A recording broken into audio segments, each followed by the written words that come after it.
or stuff like that. Those things that sound obvious now that I'm saying them out loud, but a couple months ago didn't seem super obvious.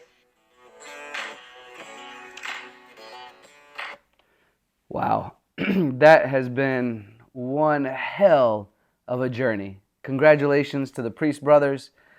But would you believe it? We've got another season coming, and I got a call from my buddy Dave, and it looks like it's going to be 10 times the size. Arkansas is calling. There are hundreds of thousands of square feet and hundreds of machines. Season 2 of Shop Rescue is coming, and we're beyond excited. I hope this company can be saved. There is a lot going on. For now, let's get over to Arkansas and see what my buddies are up to.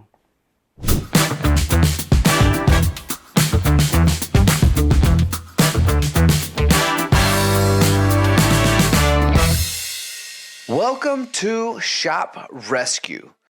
Copco, right? We're here at Copco, Fort Smith, Arkansas.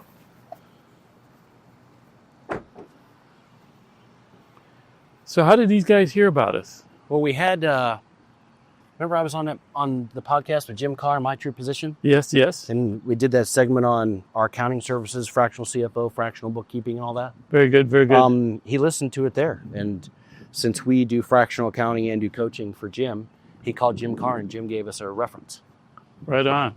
So it's my understanding these guys have 3 business units, right? Yep. This is Copco in Fort Smith, about 100,000 square feet, 100,000 plus. And I think they have a fab shop down the road. And then about an hour north, they have Bargo Engineering. Okay. And it's another machine shop. And they have another machine shop about an hour and a half south in Mena, Arkansas. Wow. So, and those 2 facilities they bought in the last 3 years. And I guess they have a management issue here where the managers are disjointed. Like they're kind of going their own direction and they're not looping Toby and the Kopco family in.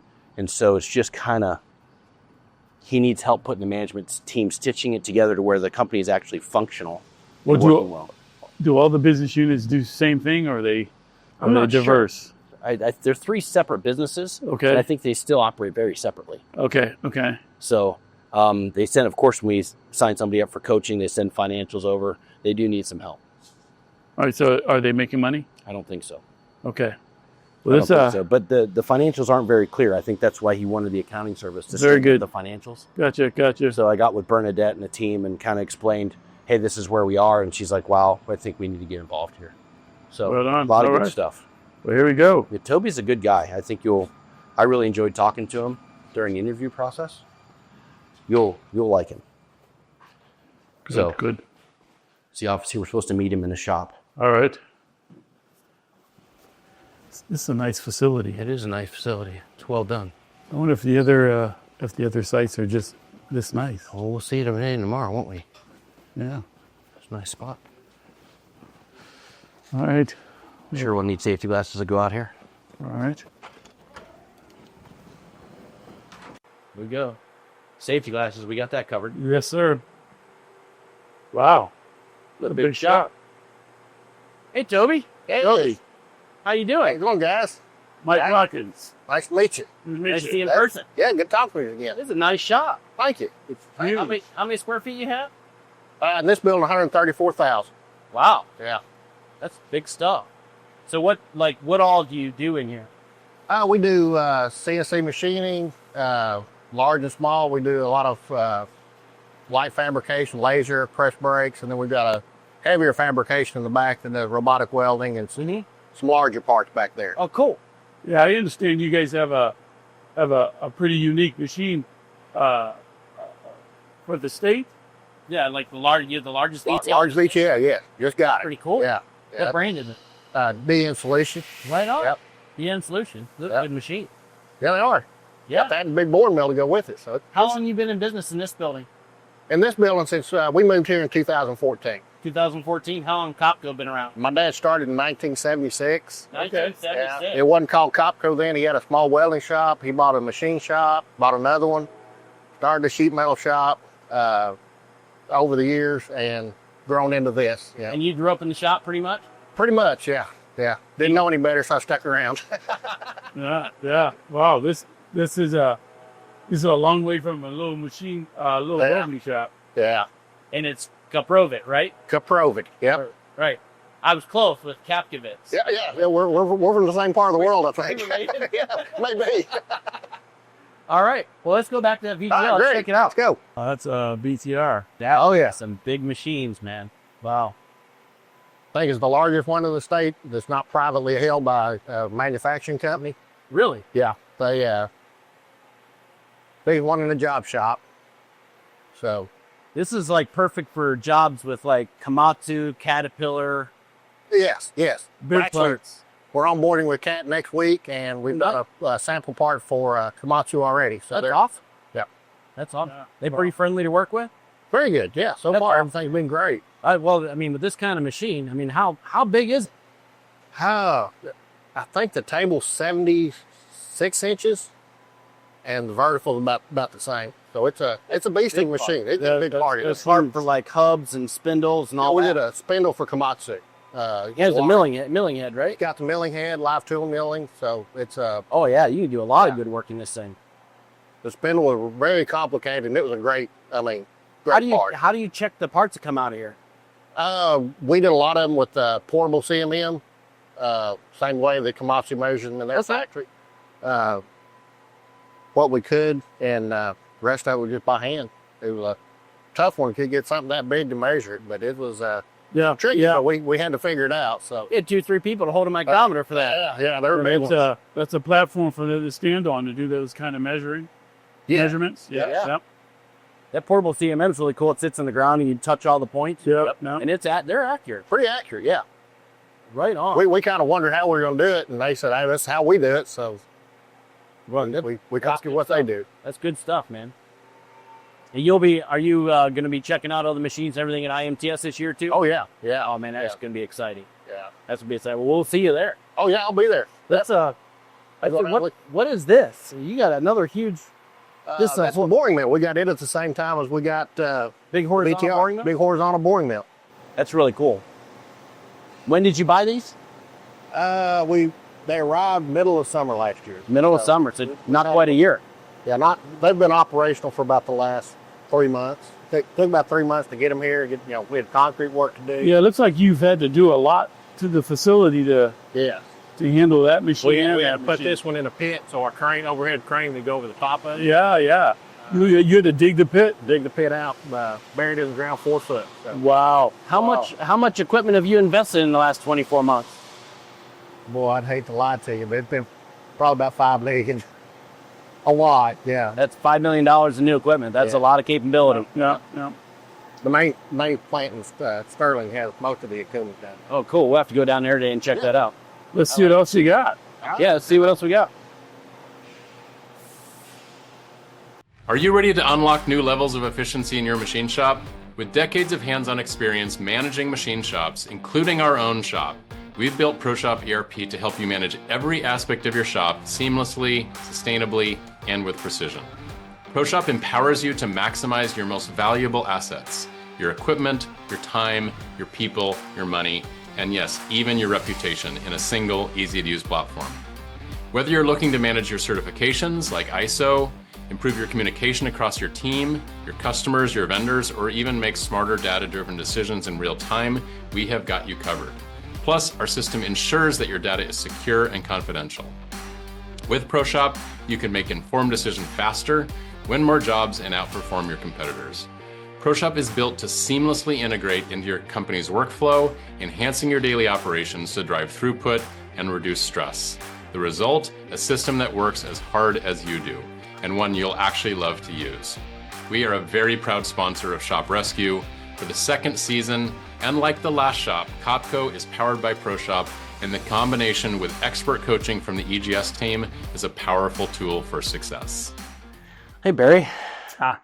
Well, we walked around Copco, and I know you have a heavy fab division down the street, and Toby was talking a lot about you, saying you just get stuff done, and he said one thing he likes about you is you just ask for forgiveness. You get stuff done, you make decisions in the best interest of the company, and you just go. Something I really appreciate about hearing about you. and what Mike and I are doing here, we're coming into the business and we're trying to take a look at what things can be improved. Now, in your eyes, what do you think Copco as an entire company really needs to work on? A lot of it is where people need to learn how to work together. They need to focus on trying to make money. They need to kind of look at it like it's their own business, and not just walking into a facility and working 8 hours and going home. They need to feel like it's their home also, because it is their home for their families. It's just the way we look at it down there at the other shop that I run. Do you think the current management over at Copco is driving it in that direction? No, sir. See some big issues there? Yes. See a lot of overhead that is not needed. And it doesn't take that many people to run a facility. What do you think is the sales issue here? Do you think, because I noticed Copco's a little slower. There's a sale. They've got one sales guy for possibly 50-something people, and that's not enough. And it's not enough sales for that person bringing in. That needs to be changed. It may be, if not added, one sales guy for the amount of people. That guy's an inside sales guy, yes, pretty much. Inside. So, yeah, actually 100. Over 100 people. Yeah, I wasn't counting the shipping and receiving, the quality, but you still got to account for all those people. That's right. So what do you think the plant's really good at? What do you think we're really good at here? They're really good at machine work. They've got all the capabilities that anybody else has around. A lot of good equipment. They're good at oil field. They're good at any fab, any production, assembly line stuff, mm-hmm. of any fabrication. When I started here a few years back, they was in oil field, and it was it was really going really well. And oil field is up or down, mm-hmm. and that's what happened. And the sales guys were all oil field, and it went away. I mean, it's good to get when you get it, mm-hmm. but it runs out. Yep. And I think that's where the problem is. They're not looking at everybody. Need to be more diversified. Yes. So tell me a little bit about what you do down in your shop. We do a lot down at the other shop. We've got 25 guys that work down there. We all treat it like it's our house. Like it's our business. We do a lot of work local. We don't go more than 20 miles away, because there's a bunch of facilities around here that like us, that want us to be there and help with plant maintenance and do millwright work and build platforms, conveyors, and just a lot of fabrication. And we just we get the workload for the right amount of people we got. What's the biggest job you've done out of that plant? Probably $2 million. Pretty big job. Mm-hmm. So you guys work around the clock? No. Sometimes they want us to do like on projects like that. We got deadlines to meet. We have to work 2 shifts, but not very often. Do you guys have like on call? Yes, we have on call. We do. We take care of all the customers that we take care of now, and after hours too. It could be at 2 or 3 o'clock in the morning, and I mean they depend on us. Mm-hmm. Their plant goes down. It's a lot of money when their plant's down, but we take care of it, and that's where we make our money. I'll tell you what. We'll come back. We'll come back in 30, 60 days, and we'll talk. Okay. We'll talk. I want you to think about it and see if that's something you're willing to do. Love what you're doing down there. You're a plant that makes Copco money. Yeah. And your guys pull the rope real well. You should be proud of what you have, and the guys you have, you've done a really good job. And if it's something you're willing to do, I'd like to recommend it to Toby. Just from what I've seen, from what I heard, I appreciate all the hard work you put into it, man. And I'm looking forward to getting to know you a little bit better. All right. Thank you. Appreciate you, man. Mm-hmm. Hi, we're Datanomics, and we're excited to be here at Sterling. We are experts in helping our customers improve their production performance through the data on their CNC machines. We analyze and score that data, making real-time and historical insights visible across the shop floor. Yeah, we're Datanomics. We're here. We got 3 machines lit up so far on the dashboard. We got 1 machine beating the beating our profitability goal already in utilization. Likely throughout the day, the uptime's gonna also match that. We got 2 machines that haven't yet ran yet today since we've been lit up, but admittedly it's only been an hour, and who knows what those people are up to. So yeah, as we work forward, we'll be matching these numbers with what Dave's got to say, matching this uptime and utilization and site parts out the door to what EBITDA says is the goals to make money for Sterling. So that's how we're going to move forward here. What we got here? This is our robotic welding cell. Lots of Nice. automation. Yeah. Love some automation. So like, you got machining, you got all kinds of fabrication, you got the whole thing on this thing, don't you? It's a lot. It's a very busy part. But we do components for it.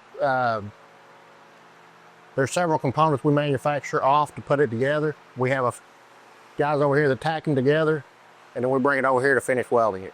How long does it take you to make, I mean, how many yield in a day? Sometimes I know you work sometimes 8, 10, 12 hours. If our guys can keep up with it, it does one about an hour and 15 minutes. Oh, So, wow. This cell? Yeah, That's awesome. yeah, it'll get after it. So the ROI on this technology was quick. Very, very good, yeah. Yeah, wow, very good. What made you decide to go to automation? Trouble finding employees. We had guys working 50, 60 hours a week. Getting tired? Yeah, and trying to keep up with the demand. Yep. We couldn't do it. Yep. And we couldn't hire enough people. We bought this, and we took those same guys, and now we're producing the same number of skids, and nobody's have to work overtime. It's less chaotic, and it's a better product. So Where we want to go next? We're going to check out Light Fab? yeah, let's head back there. Rebecca, nice to meet you. It's nice to meet you. So, Toby brought Mike and I in to pretty much work with Copco and see kind of where you guys are at and take the track you're on and see how we can improve it a little bit or make some good improvements. And you're a big part of the business, with customer service, making sure orders flow through the business and stuff like that. That's my understanding. What exactly do you do? I do a lot of the data entry. I have certain customers that I take care of, and I have another person who takes care of some, kind of lighten the load. I do all of the corresponding for the most part, back and forth to the customer. Answer all questions, put in all the purchase orders, their quote process. I handle all that. A lot of different stuff. Yeah, that's just on the customer service side. Also take care of like the purchasing of outside processing. I do that. Track stuff through process of outside processing. Take care of all the fires that we have around here. Wow. Try to, anyways. Holy cow. That's a lot of stuff. Yes. So do you run off a schedule? I do not. Do we have a schedule? We don't have one currently that we utilize. We kind of utilize our backlog report. Okay. That's all we have available right now. Our ERP system does have the scheduling module, but we don't utilize it right now. Okay. That's got to be tough. You do all that off a backlog report. Yes. Nice. So in your eyes, since your position is super clutch for everything to function, people to know what they're doing, when it's coming back, when it's going out, communicating with customers, getting quotes, both sides of that.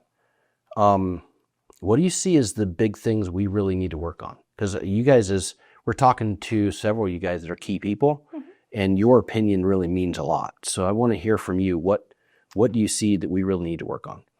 Communication is always one that needs worked on, that we fall short real in a lot of areas when it comes to communication, mm-hmm. just the broad spectrum of it. And accountability, I think, would be the other big factor. And that kind of plays in together. If you're accountable, you're kind of communicative too. So mm-hmm. those two are really big things that we struggle here. Is that why you have fires? The communication Yes. causes a lot of fires? It does. Yeah, we see it. It sure does. Believe it or not, you're not the only place that deals with that. I know it's probably a hassle everywhere, but the better the communication, the easier things flow. Yep. So, communication works 7% of the time verbally. Believe it or not. That's it's crazy. So people think if I tell somebody something, it's going to work. It doesn't work very often. So you have to communicate. And a lot of people that are in a hurry because they have a whole bunch to do, that makes it really difficult. Yes. So accountability, without accountability, stuff doesn't ever hit the deadline. You're always calling the customer. That's right. Yeah. So you see that a lot? I do. So here, I'm going to ask you a question, ask you to be real honest about it. How do you feel about Mike and I coming in? I mean, just be honest. It's okay. You can't say anything wrong. I like it. I wish there was a little bit more communication involving everybody. It's still kind of falls through the cracks. Like the big people know about it, but when it comes trailing down to me, I'm the last one to know, I feel like, on everything. So it's kind of just being more open with everybody, kind of letting us know what the plan is and where we're supposed to be going and where you see us to go, and not us just kind of putting it together along the lines. Okay. I like that. I noticed when we first walked around, there was a lot of people that didn't even know we were coming. Yes. So it was interesting. So communication is definitely a thing we got to work on. And then like that, the first leadership meeting, not a single person knew about that. And then here we are trying to scramble everybody together. So just communication in all would benefit us. And I get it. You know, we're all busy. We're all trying to fight the fires because they're everywhere. But right. Communication is just an email getting sent out would help. Because I know you can't go talk to everybody, but there's emails that you can send out by, hey, this is going on. Be prepared. I love it. But we don't see that a lot. Well, that's something that we'll plan on helping out quite a bit. Good. Well, good. Well, it's great talking with you. Thank you so much. You as well. Thank you. All right. Shop Rescue to me is about customers bringing us their challenges and us collaborating with customers to find an ultimate solution to make them more profitable. I'm standing in front of an Okuma Multis U4000, superior multitasking equipment. You talk about what is important to customers. It starts with world-class equipment. You gotta have a solid foundation that you're making the parts on, and Okuma is that equipment. Next in line, what you'll have is after-sales support, and that comes from local distribution. You wanna talk about having local parts at a customer's shop in the need of an emergency. Talk about what is important to customers. It's local service, local distribution, and the ability to be there within a few hours in some instances to help customers with the problem that they're having or a challenge that they may be experiencing. Then Integrex? Magnetic Integrex. Well, those are highly capable machines. Very. John there runs it. He's outstanding. He got trained on this machine, or he just? John's self-taught. Oh, really? Yeah. He's Is that a Volkswagen piston? Not quite, but I love it. John started training on this thing and just kind of took it upon himself, and really he's the only one that runs it. So that's pretty awesome. He programs it too? Programs it and runs it, and got a couple of guys he's teaching. Yep. But for primary, he's the primary operator on that machine. Have you crashed it? No. And that says a lot. Yeah. That says a lot. Did a lot he's of complicated work and never had a problem with it. You know how many tools that thing takes? 64, I think. Oh, that's What's that, Dave? how many tools it takes. Yeah. 60. You said 64. That's Yeah, pretty good. it does a lot of intricate work all at one time. I mean, You keep it pretty busy? Yeah, this one's probably our busiest machine. It stays busy almost all the time. I love it. There's a pattern here where you really try to get the ROI on your technology. You buy the technology and then you use it. Hadn't always worked out that way, Yeah. but that's the plan. Yeah, understood. But we don't have a good way of tracking that either. So that's something I hope you guys can help us with, is to kind of help us make that decision if we're doing the right thing, or hey, we're blowing money over here, so we don't need to be wasting on it. Well, it sounds like you're doing the right thing from a use standpoint. We just want to make sure the price is right. And technology. It looks like I like the technology we're seeing here. So. Yep. Let's run up in the office and talk a little deeper about that. Sounds good. Hello everyone, my name is David Fisher, Lathe Product Specialist at Akuma America Corporation. I'm here today at Sterling Machinery as part of the Shop Rescue program. And at Akuma, we often talk about open possibilities. And what that's all about is thinking outside of the box, looking at your production process in a new way. And one of the big ways to improve that process is through the multitasking process. And with our Multis line of multitasking machines, we make it easy for customers to adopt the multitasking process and make their production lines much more efficient.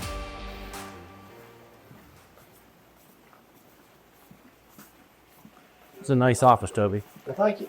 Thank you, Dave.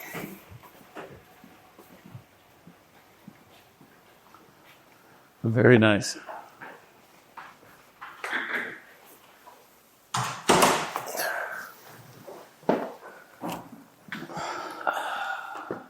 Well, we were really impressed with some of the technology you have out there on the floor.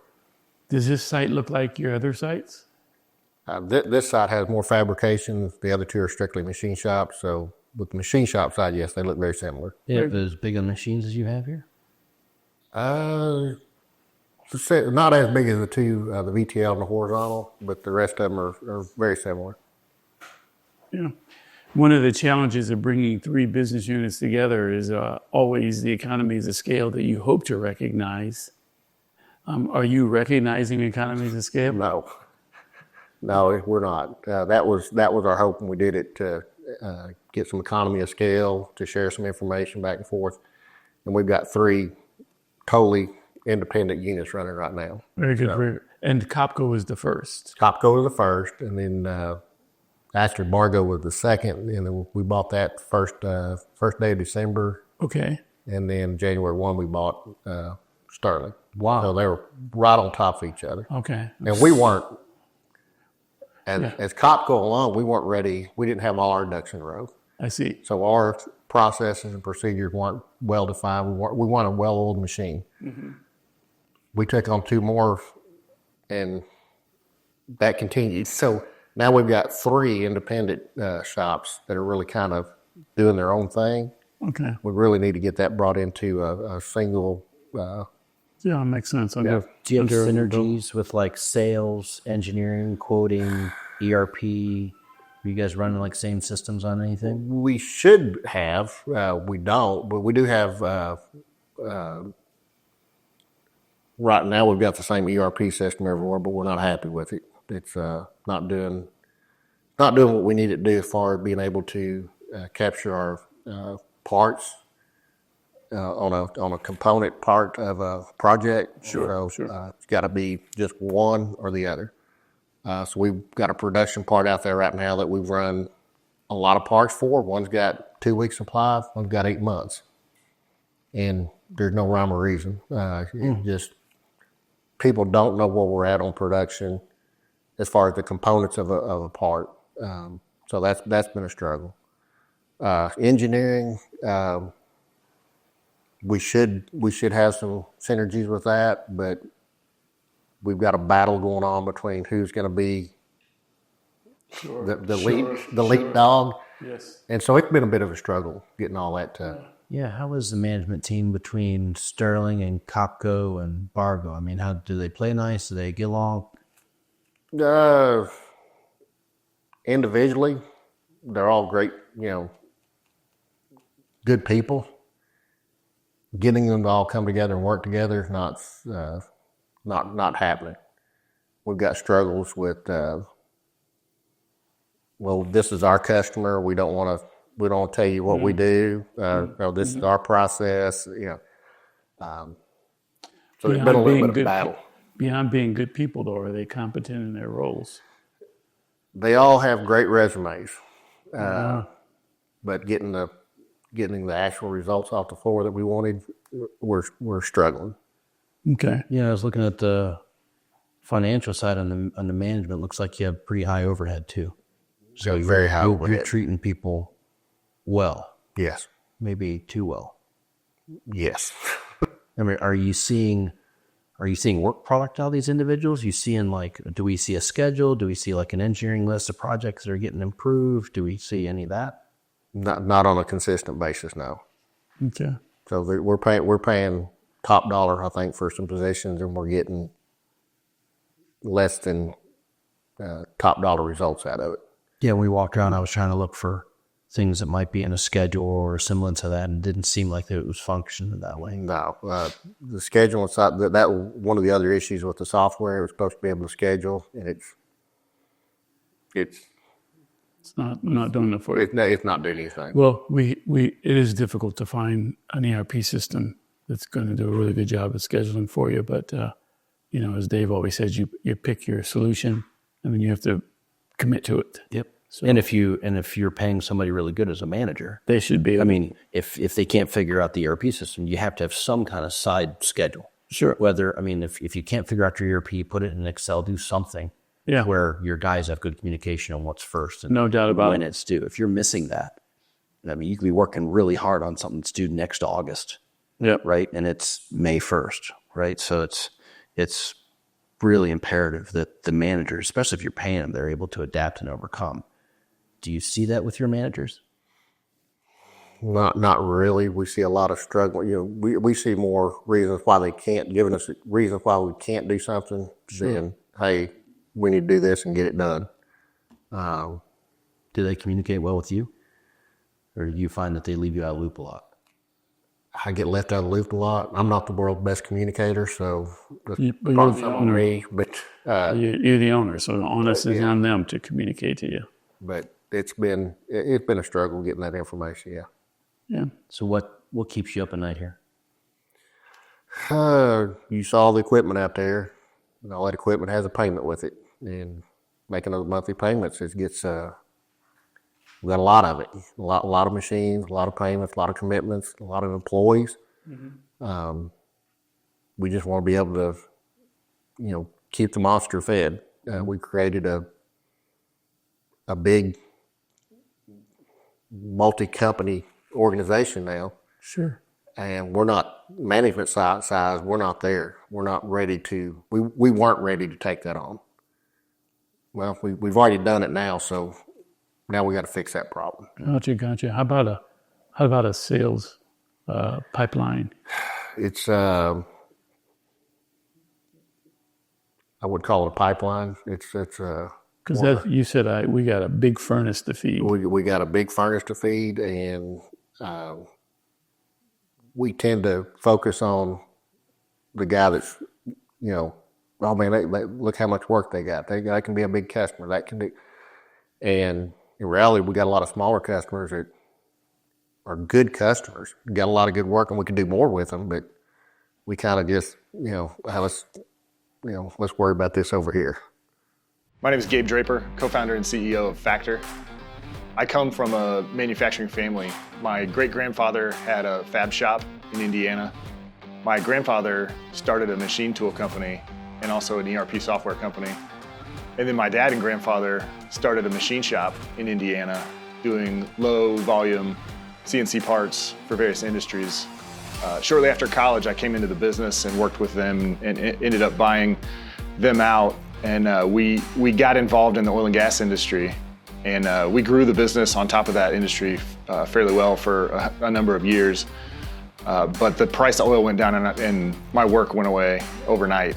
And I ended up losing the business, and it cost me, my dad, and my grandfather just about everything financially. From that experience, we started Factor really to solve the problem and the issue that I had in my shop, which is I wasn't in control of my revenue. I was reactive to customers that came to me. I was not skilled up and proficient at the sales and marketing side of my business. So now that's what we do at Factor, is partner with manufacturers, job shops primarily, to help them fill that gap in their business. I heard from the EGS guys about Shop Rescue and about Copco. I heard the story of Copco and the similarities it had to my shop, and it really kind of made me emotional, and I just jumped on it. I thought, we got to be a part of this. So we are partnering with Copco to help generate leads and fill their salespeople's calendars up so that they don't have to face the same fate that I had in my shop. We decided to partner with EGS in this Shop Rescue series and to partner with Copco, the issue that they have is they've got great salespeople, they've got a great team and a fantastic shop. They just don't have enough at-bats with sales opportunities for their sales team. So we're partnering with them in our lead generation service to generate leads to get a foot in the door at the prospect companies that have the type of work that Copco is excellent at. And our hope is that we're able to get those salespeople in front of the right types of customers, and they're able to close business so that we can fill up the 60% of capacity that Copco has, which will make a huge impact on the financials of Copco and therefore the people at Copco. Owning and running a machine shop, or any job shop for that matter, is probably one of the toughest leadership and business challenges that anybody faces. It's a very rewarding, but a very tough business. The situation that Copco's in is a pretty common one, where you've got an excellent business, but it's not able to thrive because you just don't have as much revenue as you need to thrive. And for the owners of those shops, nobody really gets what they're going through. When I had my shop, I literally remember sitting at my desk and I felt like somebody was standing on my chest because of the stress of what I was going through. And it was a seemingly unmanageable situation. And ultimately it resulted in me failing. And it has for others. It's a fairly common problem where shops develop this dependency on a few customers and then those go away. And at times it results in the business failing. So that is the mission of why we do what we do. The good news is it's fixable. You do have an excellent shop. There are customers out there. You just got to get those customers. You've got to show them how you're unique and valuable. And they will give you work, and it'll improve the financials of your business, and it'll really give you hope for the future. Right. No, yeah, and then looking at the financials, you're putting a lot of money in the sales side of things. Yes. And it looks like you're not yielding much profit right now. You've been struggling. Have you guys been struggling with profitability? Yeah. Seems like you kind of coming into a slower period. Yeah, we've started off with a bang, and now that we've got all the excess equipment payments, more salaries, larger salaries, it's starting to cut into the profit significantly to the point that we're running negative in a lot of stuff, and it's not sustainable. So we got close to 225 employees now. It's a lot of mouths, a lot of families that depend on us, and we need to be good to them. They've been good to us, and we need to make sure that they're taken care of. But at the same time, you got to have the right people in the right spots. And I think we've got some people that are either in the wrong spot or on the wrong bus. On the wrong bus. Well, certainly that's always a focus area for us. I mean, we want to make sure you have timely and accurate financial statements so they're telling the story of what the business is doing. And then from a sales and marketing standpoint, pricing is a big piece of that sales and marketing picture. And that's where the sales and marketing, Dave's favorite, and the finance, my favorite, come together, because we have to have a proper pricing, and then we need to have the sales that are going to generate profits on the financial statements. And so we need to take a look at what is our overhead across these three business units and make sure we're covering our overhead as a minimum pricing. Who does your quoting? We've got a couple of guys that are doing it. We don't have a set way of doing it. That's an issue.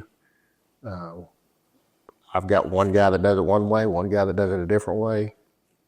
They sometimes are, 50% off of each other. Now, we'd like to have a system where it didn't matter where we quoted at. I mean, it's just, here's your material, here's your labor, here's all your outsourced stuff, boom, there's your price. Yeah.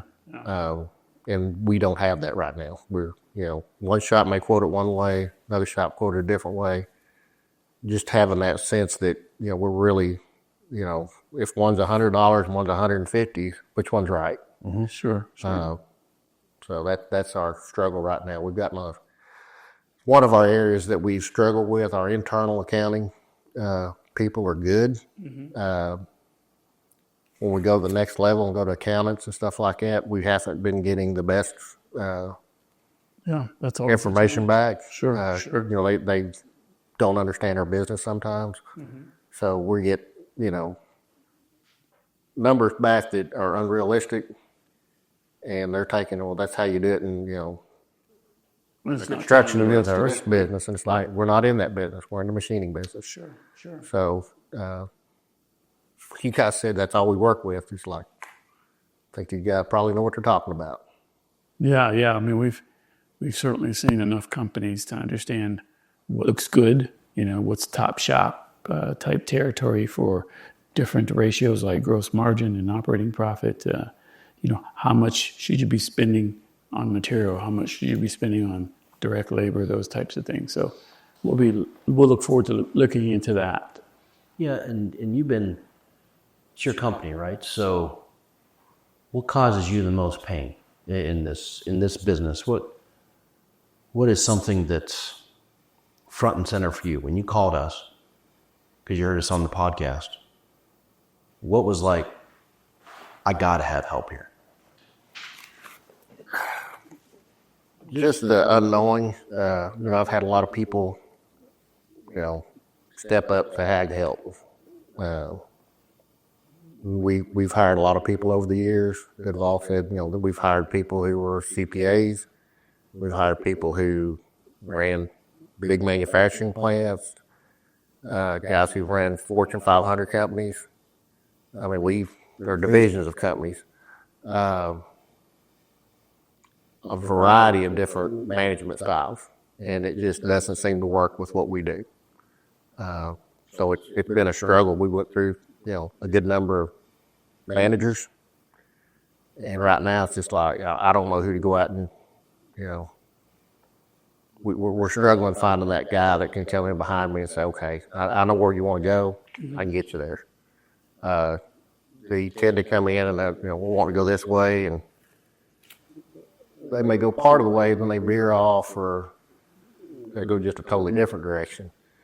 But that just kind of feeling like the lone man.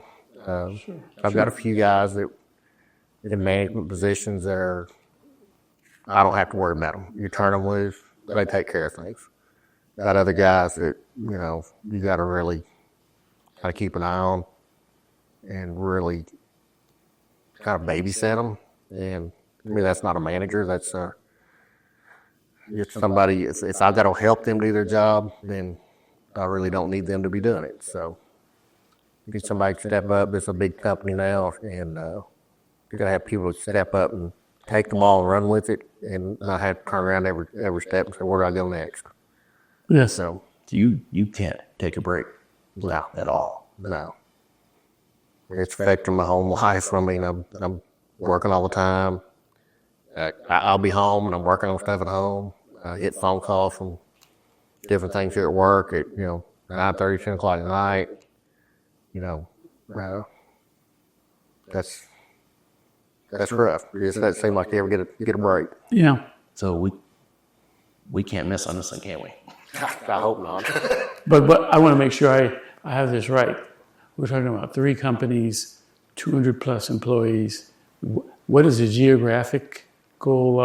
You know, how far apart are these 3 companies? We're centralized here at Copco. Yes. We're Bargo's an hour north of us. Yes. And Sterling's an hour and a half south of us. So between the two, we're 2.5 hours from the farthest one to the farthest one. So this location is a central hub, so that's where most of the corporate stuff will be done. But we still got quite a bit in Mena, and Bargo's pretty lean. They don't have a lot of overhead there. Pretty lean operation up there. They went through a couple of different managers up there as well. A lot of people moving up there, and they need some stability that just says, hey, this is your guy. We're gonna stick with him for a while, and getting that right guy to step into that role is gonna be, I don't know, key point of. You worried about them? I do. Yeah. Good company. We just got a lot of history. Love the Go Force that owned it before us. They're great guys, and we've got a lot of those employees that have been there since they were young. Got 30 years, 25, 30 years in with the company. And then they stick around because it was family. And Bill sold it to us because he said, you guys are treating them like I did. So we want to be able to continue that, but we got to be able to make money to do that. Yep. Well, Yeah, that's a handful. it is. And on the sales side, I noticed we walked around, you have some fantastic equipment and you have plenty of equipment that needs to be running too. Yeah. So we got plenty of work in front of us, but Mike and I love a challenge. You got one. Yeah. Very good. I'm trying to get over how many hours a week do you spend in the car, just windshield getting from one site to the other? 8 to 10 hours a week, just driving. Yeah. So I mean, that's 25% of your work week under normal circumstances. And then the rest of the time, I feel like I spend about a quarter of that time of the week just not babysitting. Sure. Well, this guy at this place didn't talk to me the right way, or he's not helping me, or they're this way, they're that way. And it's just that personal conflict that we don't need in business. Yeah. I feel like a therapist, about 10 hours a week just dealing with A lot of drama. Got a lot of drama. We love a challenge, though. Yeah. So I think it's time for us to go down and see Sterling. Okay. Let's go down to Mina and check that out. Sounds good. Ready? All right, let's hit the road. So the most significant issue that we first encountered when we arrived at Sterling was foaming. Foaming was creating tooling issues. It was creating a housekeeping issue on the floor with the sumps overflowing. We're really trying to examine what was the original cause of that. So you go through the high pressure, you go through the sumps, and really determine that it was identifying the right type of product technology that was compatible with the high pressure applications Sterling was using. We've been able to put the Extreme Cut 240 into the sumps, and to date, performance was a night and day difference. There was no foaming. We eliminated the housekeeping issue. Tooling is getting the right amount of cooling and lubrication on a consistent basis at this point, and overall quality has improved. So because we were able to identify the foaming issue, we were able to look at the process that they were having, define a product that would be suitable for their application. And we're very optimistic for the future and how we can provide additional support for Sterling. Addressing the foaming was step one. That was the ground floor issue that we had to deal with. There are so many additional opportunities we're looking forward to, from improving cycle times, improving throughput, extending sump life. There are significant amounts of opportunities that our future here at Sterling is going to yield.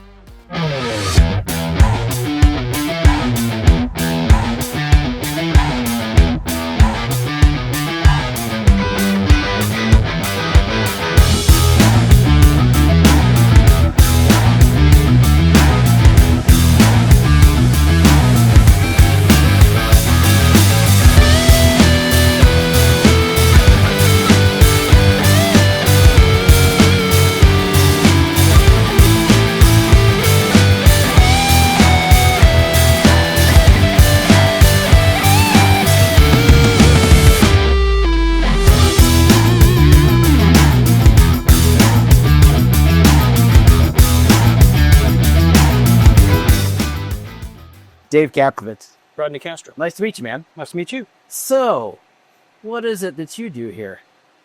Well, currently I'm kind of monitoring the supply chain. I'm kind of over the QMS, so really probably a project manager of sorts, but kind of focused on supply chain at the moment. So yeah, it seems like talking to Brent, you help him, you help out quality, you help out some quoting, you do quite a few things, but it's kind of a clutch player at Sterling. Well, I appreciate that he said that. We're just trying to keep it all going in the right direction. You know, we've had some change here recently and wanted to kind of get everything going the direction that we want it to go and kind of help out the company as a whole. So you're familiar a little bit about what Mike and I do, kind of our onboarding day. Yes.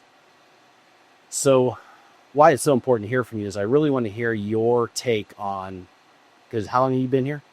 This is my 10th year. So 10 years. So you've been here, old regime, just got bought in the last couple years. What really needs to change here? What are the biggest issues we're dealing with at Sterling?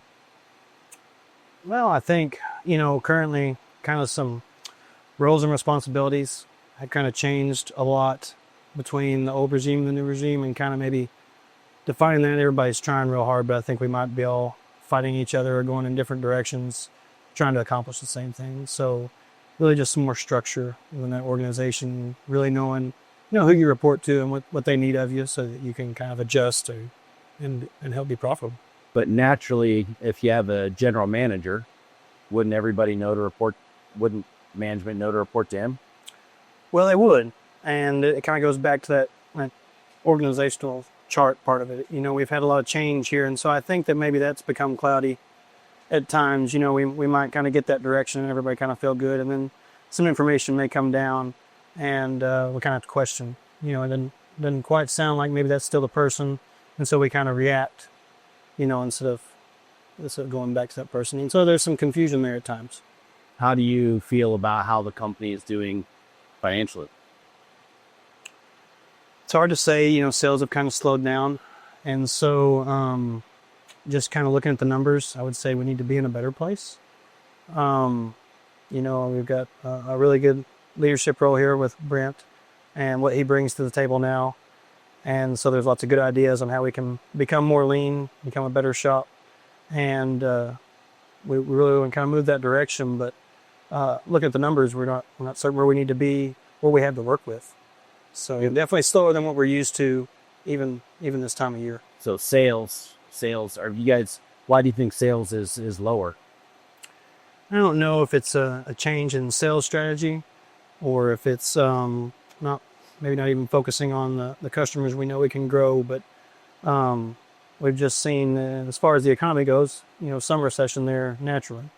And then it also seems like some of our core customers, aren't as responsive as they used to be. And so we kind of feel like maybe that might be, a change there. Maybe we need to do something different, new eyes. So I'm going to ask a hard question. So customers aren't as responsive as they used to be, but you have full-time sales staff here, right? I looked at because we get the balance sheet and P&L and everything beforehand, I noticed the overhead number and stuff like that. So obviously there's money allocated to sales, significant money, right? So if you have a sales team, why do you think we're not having as much communication with the customer? You think there's a hole in our boat there? Well, there may be a hole in the approach. Definitely something there that's not been there before. Historically, kind of drumming up that kind of business, even at tough times, seemed to work. So, but now definitely something is. We know sometimes customers focus too much on one customer and let other ones languish at times. Are you guys dealing with any of that? Yeah, I would say that's a factor. So, we've got a lot of potential with certain customers, and I think there's a lot of hope there. And maybe we're focusing too much on those customers and some of the others may suffer some. So what else do you see in the organization that's like, we really got to take care of this, is really important? Well, I think communication, can be improved. I think that would help. With the new ownership and the Capkovitz, we're excited. We've got, 4 facilities now, but kind of getting everybody on the same page there at times, kind of go back to that org chart, the kind of roles and responsibilities thing. It can make it confusing. So if we maybe had some clarification there, we'd all be able to help out each other a little more, and it'd be a little bit easier to work with everybody. Do you have any chief concerns? Yeah, the Capkovitz has done a really good job of trying to get the right people in here, key people. Part of the reason you guys are here, and one of those decisions was to bring in Brent Tim, and I do kind of worry about where he's at as far as feeling like he can stay here and make a difference. So that would be probably my biggest concern, because without him it becomes much harder. He's the right. It was very much the right hire, and he brings a lot to the table, and we want to make sure that that everybody's seeing that. So finding a good way to get his ideas onto the floor and show his relationship with the operators, machinists, and his team is, I think, key, because he brings a lot to the table there, even in the relationship status. People can relate, he can problem solve, and so to have that in a leader is a really great step. in the direction we all want to go. I talked to Brent a while ago, earlier today, and I said, hey, look, I know you're a little uneasy, but just give me 6 months. And he said, I'll give you my word, I'll give you 6 months. So I guess we got to make good on it. Yeah. But I think you do. I look forward to you being a big part of it, man. We appreciate you guys. Kerry, thanks for your time this morning. We just came back from Copco and got a good feel for what's going on up there in that site. And we're down here today at the Sterling site. And one of the areas that seemed to be a challenge for the Copco group of companies is the whole finance and accounting arena. Yes. And so I'm glad to have an opportunity to sit down with you and get your thoughts and your feel for where the company currently is and perhaps where you would like to see it go. So, from a finance and accounting standpoint, what do you see are the biggest issues? Right now, cash flow is a really big issue. Okay. There was a lot of purchases made when the company was first bought. Yes. And so our overhead is extremely high right now. Yeah. So that is interesting because we were told that Copco purchased Sterling. Yes. And Toby was clear that he didn't really have a plan, laid out. And so that you have all these, you have a run for the bank, if you will. Right. There were so many unknowns. Yeah. In terms of the management team, has your management team stabilized? It is. It really is not right now. Okay. There's a clash, I would say. Clash in management. Yeah. Yeah. Which isn't unusual, when you have an acquisition, you basically, there's power lying around on the floor and people want to pick it up. Yeah. And so you end up with a clash. I can see that. Yeah. What do you see in terms of, from a profit and loss standpoint, balance sheet standpoint, has that stabilized for the company? I know you said we have cash flow issues. That's probably tied to sales. Yes. Yeah. Yeah. Sales are down. I would say mainly sales and just the unknown right now too. Okay. Very good. In terms of our existing vendor base and our existing customer base, have we seen any fallout from the acquisition between? I haven't seen any. Okay, very good. Yeah. How about the team? Trying to think. There has been a little bit, yes. Yeah. How are you feeling? Are you doing all right? I am. I'm doing good. I'm positive about all of this happening, or hopefully the changes to come. Sure. I chatted you briefly before we jumped camera here, and you do seem to be a glass half full person, yes. as opposed to a glass half empty. So, from your vantage point, there might be some opportunity here. Yes. In terms of having Copco being part of the Copco group of companies. Yes. Yeah. Certainly addressing the cash flow issue is going to be our big challenge. Yeah. 6 months from now, if you could wave a magic wand, what would you like how would you like Sterling to look like?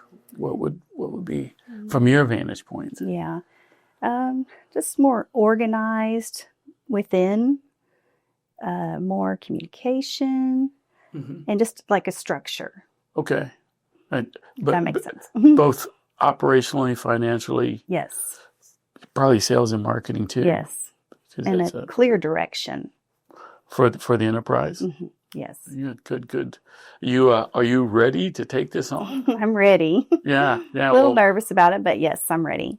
Well, we're really excited to come alongside you.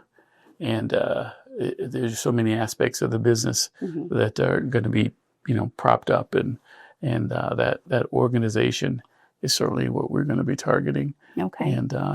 And having some common practices across all three business units. That'll be good. Yeah.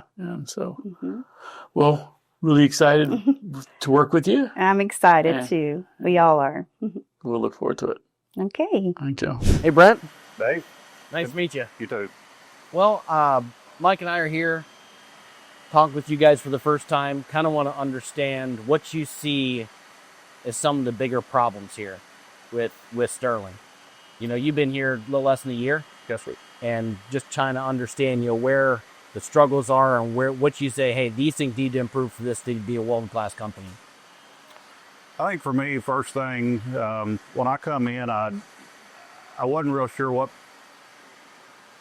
my role was. I knew I come in as a general manager, but there was several people involved and everybody's trying to do the same role. And so it creates a lot of drama between everybody in the plant. And then with us being part of Copco and Bargo all being part of the same company, that's been a real struggle. You know, understanding who does what and everybody trying to get along.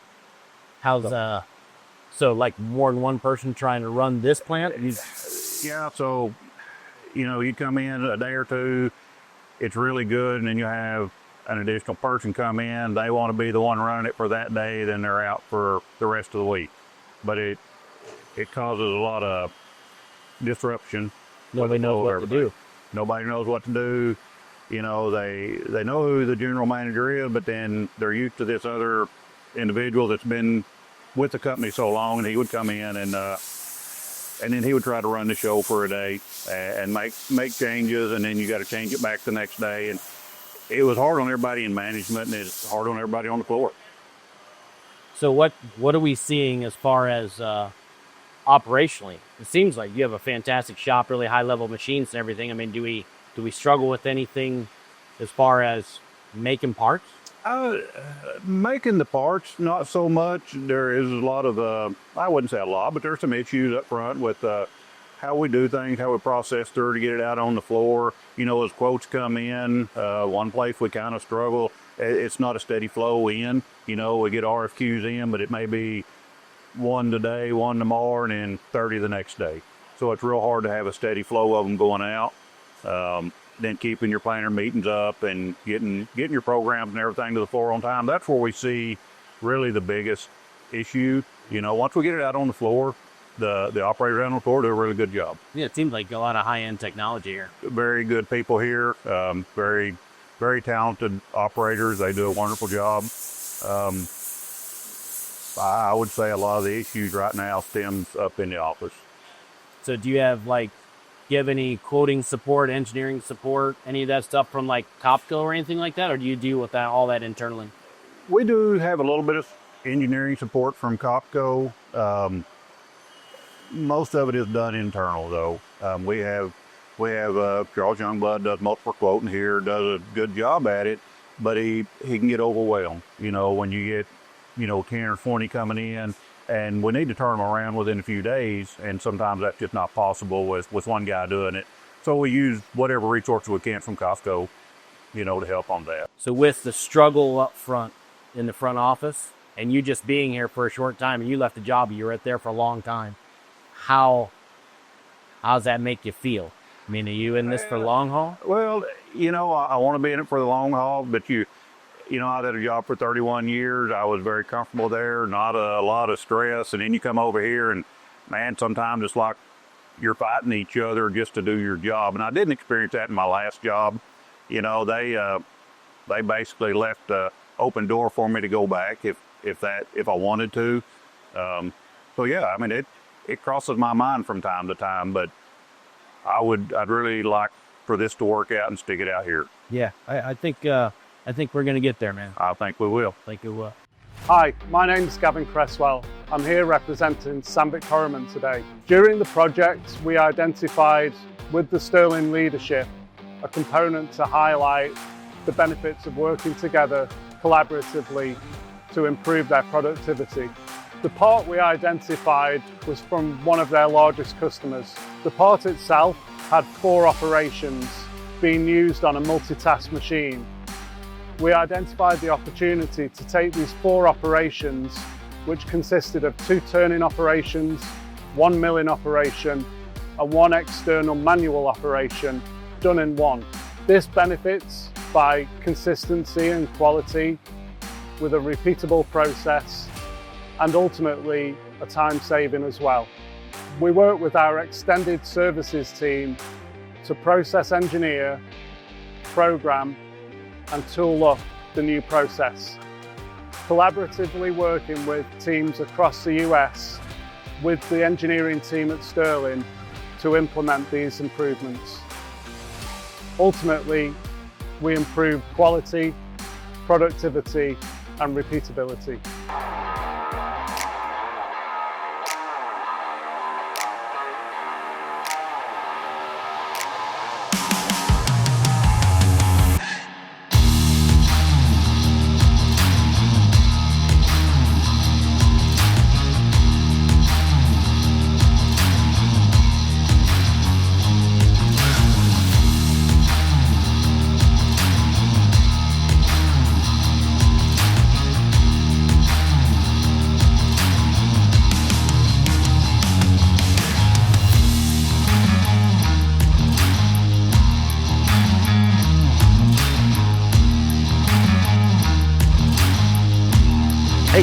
Nice to meet you. Nice to meet you. Colin, Dave Capkovitz. I'm here with Mike, and Toby hired us to pretty much come alongside you guys in your journey for improvement and what we can do to help the Copco group of companies, Bargo being one of those, and how we can influence you guys and give you some good advice.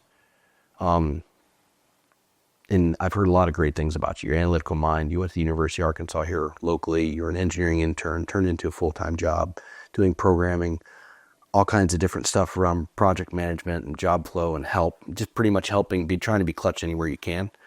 Good steady Eddie, as far as just a good mind, and everybody loves you. And so your opinion is really valuable to me and Mike. So I want to talk to you a little bit about, we want to talk about the good and the bad of what's going on here. But I've heard a lot about, you guys were bought a couple years ago. Been a lot of turnover, and I want your view on what do we need to do to be the best we can be. I think a big part of it is having stable leadership. Over the past 2 years, there's been 5 different leaders and a 5 or 6 month gap in between where there wasn't a leader. It was just a team of engineers that people went to, and so I think all the guys out on the floor, that their morale is down because of that. They don't know who to go to. They don't know who to look up to. And so they're all kind of on the edge and maybe not be putting their best foot forward. So I think that has a lot to do with it. Have any of the employees had reviews? No, they have not. They have not in the past year and a half. That's got to be tough too. So not only no real leadership, no feedback either for how people are doing. As far as in your position, trying to be clutch, how does that, this is your first job out of college, right? So what kind of mind frame does that put you in, I'm definitely nervous, and, everything I do every day, I'm kind of learning new. Mm-hmm. So I'm kind of taking it one step at a time. But, I think I'm doing the best I can. Obviously, there's definitely areas that I can improve. And, the whole shop, we have a lot of areas we can improve. But we all do. Yeah. We all do, man. But I think, with you guys on board, I think we'll be able to get some help that we need and hopefully turn some things around and turn the shop around, get some more work in the door and make it booming again like it used to be. Are you concerned about losing the people we have? Because, we only have 20, 21, 22 people here. Some of the people, like I said, they're on edge. They're waiting to see where it goes. A couple months ago, guys, there was rumor out on the shop floor that doors were closing. And so, a lot of guys are just really waiting to see what happens. We have a bunch of loyal people here, and so obviously they want to stick with us, but they don't know how long they can stick with us, And so, as soon as we start turning the corner and get headed in the right direction, I think that will boost shop morale and everybody will be on board and want to make it better. Work harder and all that stuff. Right on. What other areas do you see here that we need to shore up? Obviously sales. We haven't ever had a sales team, and I know Bargo in the past hasn't, but I think in today's world, you got to have a sales team helping bring in work. And then another big part is organization, scheduling.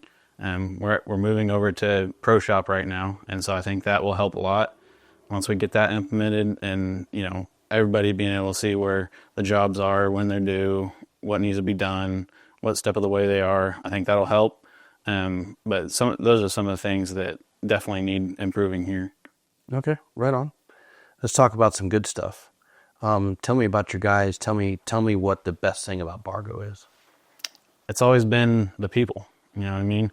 We got some guys that have made some really cool parts, and I mean they're hard workers, most of them, and I think with better morale that'll turn around. But they have lots of knowledge, and I mean they can make anything, and so I think that's one of the best parts of Bargo, and we have some really nice equipment out there, some older equipment, but it can still do the job, and it definitely gets the job done. So I think that's the best part of Bargo, and just the history of Bargo.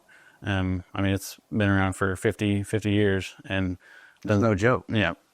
So I mean, I think that's, obviously the name's taken a little bit of a hit in the last year and a half, 2 years, but I want to build it back up and get where we want to be. I like it.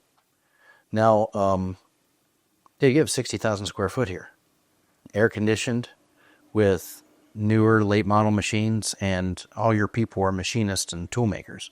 You don't have really any button pushers here, and you can weld. You got some old jig grinders out there, some cool stuff. So I'm pretty impressed. I'm pretty impressed with the facility, and from what I understand, you have a new size CMM showing up as well. So we're putting money on equipment. Yep. All right. What about, how do you feel about, Copco bought you guys. Do you feel like you're part of Copco? There's been some hardships, I would say. It's gotten better, but there definitely was some with Copco. I think we've always played nice, but Sterling we've had some issues with in the past. We're kind of like the little sister of the three companies, if you'd say. It's kind of how we feel, at least. Little sister with red hair, like kind of like a stepsister. Yeah. Okay. So nothing against red-haired stepsisters. Yeah. But so I think that's kind of how it's felt. Like I said, it's getting better. I think we're working better as a team and going in the right direction. But there can always be improvement. So basically, Lance called me and he said, "No, I'm worried about Colin." And and I'm like, "Really? Why?" He's like, "I don't know if he's going to stick around." And so I want you to. I mean, Toby knows the truth, all that good stuff. And you've really come around. You know where our choice is, where our heart is. But I want you to be honest about that. Okay. Are you okay being honest about that? Yeah. Okay. So I'm going to feed into that question again. Okay. Ready? So, in talking to some of your coworkers, they were concerned about you sticking around because of all the changes in leadership and turbulence and rumors and the push-pull of everything. I mean, where do you stand right now? I'm still on the edge. It's always been a dream to run my own machine shop, and I think that there's an opportunity here, but I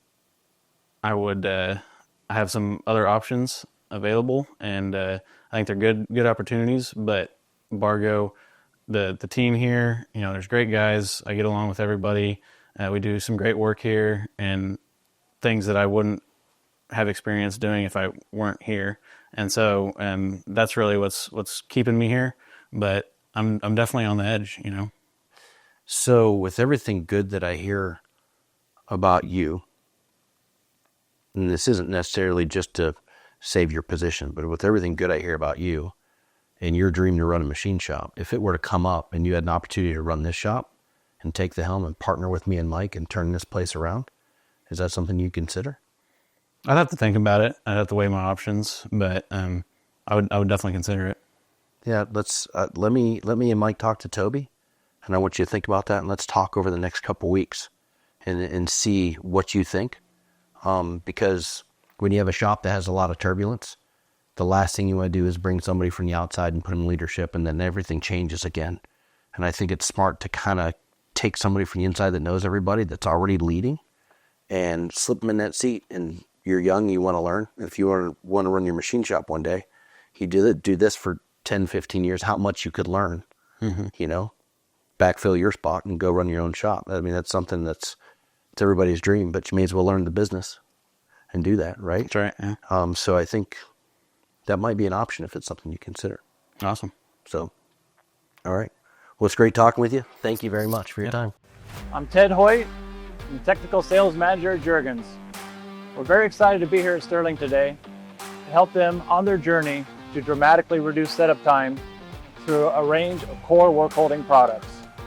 From simple vices to complete design and build solutions, we look forward to working with their engineers and their machinists to reduce their overall efficiency down the line. It's been a pleasure to work with Sterling over the last 3 months. So, what are you thinking, Dave? Sterling is, I love the technology. I love the people. So with that, you can build almost anything, right? Yeah. But in talking with Brent, the struggle with multiple leaders in the business with, you know, he'll make a plan for Monday, Tuesday, someone comes in Wednesday, reorganizes everything. He has to come in Thursday, fix everything. Then they come in Friday, they mix everything up. You can't be a GM and deal with that kind of management tension. And it seems to me that Toby isn't down there enough to see it to where it really address it. Yeah. Because he's Copco, he's busy, right? So I think that's a big issue. And I think he also said his old job, which he was at 31 years, said, hey, you can come back. I'll take you back anytime. And he said, I've thought about that. Now, the beautiful thing is at the end of it, I said, hey, man, give me 6 months. Give me 6 months, right? So this is going to be bigger than just the standard coaching client, man. This is going to be a heavy type client. But yeah, and talking to Carrie, we don't have accurate financials. They're produced timely enough, from what I can gather, but they aren't telling the real story because they accumulate transactions and send them to the CPA, and then the CPA puts them into financial statements and forwards them on. So she doesn't ever see financial statements. She just sends raw data to the CPA. Are they at least how's her chart of accounts? Is it way off? She doesn't know. She doesn't have visibility to the chart of accounts. Yeah, she just literally sends over transactions. So is she able to give like Brent stuff to make business decisions? No. They are the financials. The company's not talking to the leaders because they don't have good financials. So I think one of the first things we've got to press for is we have to bring financial statements, back underneath the roof. I think that's a good thing because when Toby heard us on the My True Position the podcast, yes, this fractional CFO, fractional accounting, that's why he called us originally. Yes. So this is turning into we're gonna have to deploy all those resources. Yeah. It's going to be really key, and because Brent is going to need that financial data to make the decisions. We got to get through a gap here from a cash flow standpoint and that type of thing. So can't fly really close to the sun unless you have really good financial data. That's right.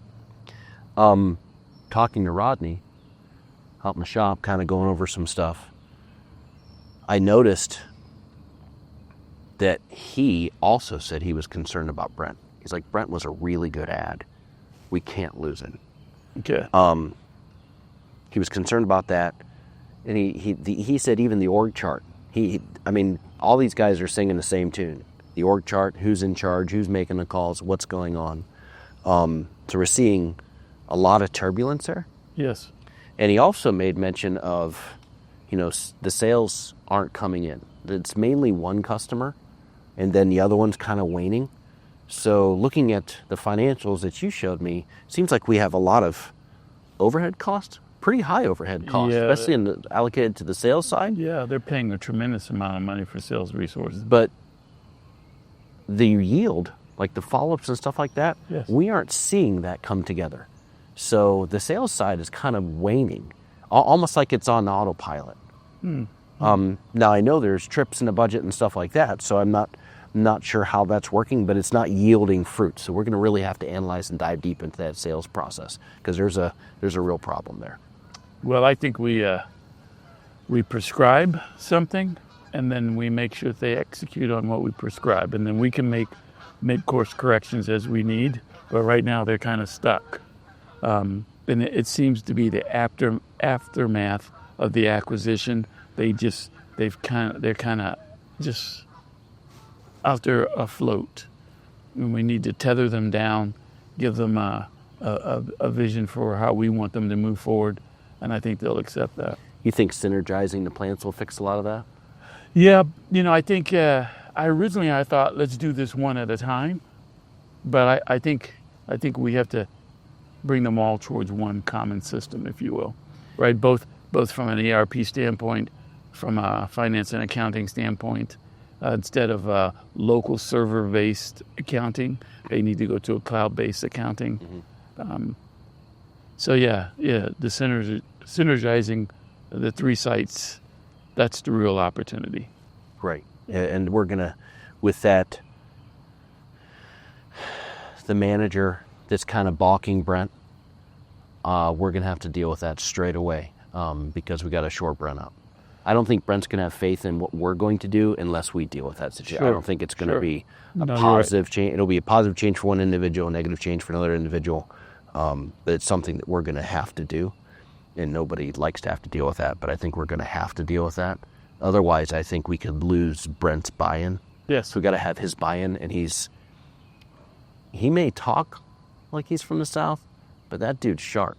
Him and Rodney both they're sharp guys. Yeah, those guys have a tremendous amount of domain knowledge and experience, and so we need to leverage that. We need to let them let their hands go and kind of remove the boundaries and the barriers that they're experiencing. Because I think that's a culture changer. We got to have clear leadership. Cool. Good idea. Good idea. We're on the same sheet of music. Right on, Mike. Right on. This is a lot to work through. Yeah, man. I'm glad we came back here with, Tony was hanging out here thinking about the second episode, and it's a good place to stop and think, because we got an awful lot to think about here. Gentlemen, how are we? Doing good? Yeah? How was your journey through the 3 factories? Woo! Remember when I said it's we like a challenge? Uh-huh. Well, we got ourselves one. We do have ourselves one. Don't you think? I think so, but it's tremendous potential, though. Oh, just tremendous potential, and it's ordering things and getting things put back together, but tremendous potential. So it's like the difference, PMA was like launching a big bottle rocket. This is like the Falcon Heavy. Okay. Right? So instead of getting, quarter mile in the air, we're going to Mars kind of thing. This has tremendous potential, much bigger rocket to light, a lot more fuel we got to get going. There's a lot of things going, and a lot of changes need made. We got a culture play, and Mike and I and this team and Toby have to come together, and we need to make some big changes to right size a culture, and we got to find a way to right size a culture in about 45 to 60 days, and that's not easy. And so culture is everything, because you can't change things, and nothing sticks unless you change things, and it's about the culture, right? Yeah, it's about the culture, and I think a lot of people there are downtrodden. They've been beaten down. They've seen a lack of change, and so we have to give them the why we're going to move forward, why you need to trust what we're doing, trust us, making sure that Toby trusts us. I mean, he's an open book. I mean, he's just a fantastic guy. Couldn't ask for a better client. But along with that trust comes the responsibility. I mean, Dave and I have got to make this happen. And so it's a challenge, very exciting.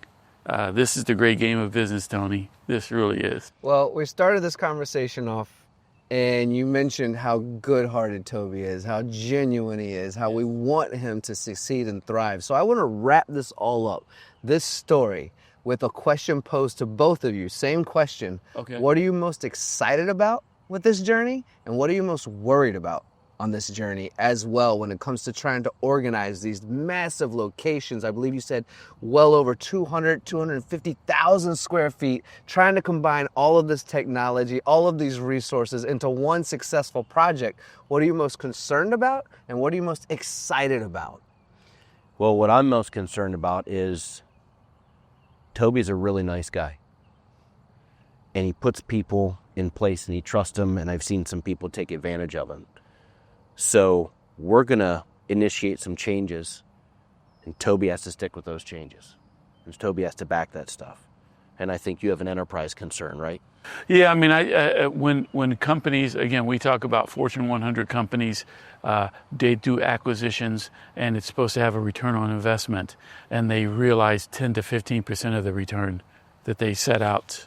And we don't want that to happen in this scenario. We want 120%, 130% return on the investment of bringing these three companies together. And so we feel that burden, but we have a vision, man. It's going to happen.